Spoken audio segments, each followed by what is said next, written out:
சக்தி பராசக்தி.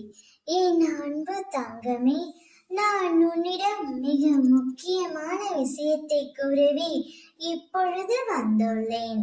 உன்னுடைய துணை தினமும் உன்னை பற்றி நினைத்து கொண்டு தான் இருக்கின்றார்.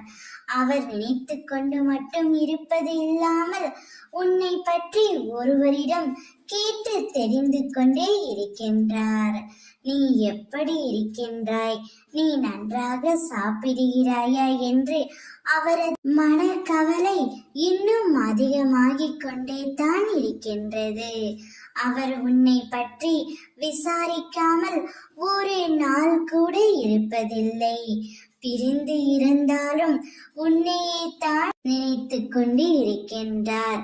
யாரம்மா அவர் என்னை பற்றி கேட்டு தெரிந்து கொள்கிறார் என்று தானே கேட்கின்றாய்? உன்னுடைய பக்கத்தில் யார் இருக்கிறார்களோ, உன் உறவினராக இருக்கலாம், நட்பாக இருக்கலாம், உனக்கு தெரிந்த நபராக இருக்கலாம். யாரோ ஒருவரின் மூலம் உன் துணை உன்னை பற்றி கேட்டு தெரிந்து கொண்டு தான் இருக்கின்றார். அவர் உன்னிடம் வர வேண்டும், உன்னிடம் பேச வேண்டும் என்று மிகவும் ஆசைப்படுகின்றார். ஆனால் காலத்தின் கட்டாயத்தால் நீங்கள் இப்பொழுது பிரிந்திருக்கும் நிலை ஏற்பட்டு உள்ளது.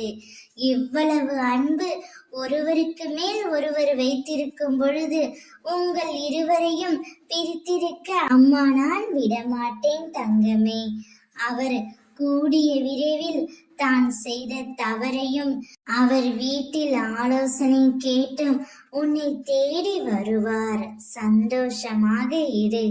ஓம் சக்தி.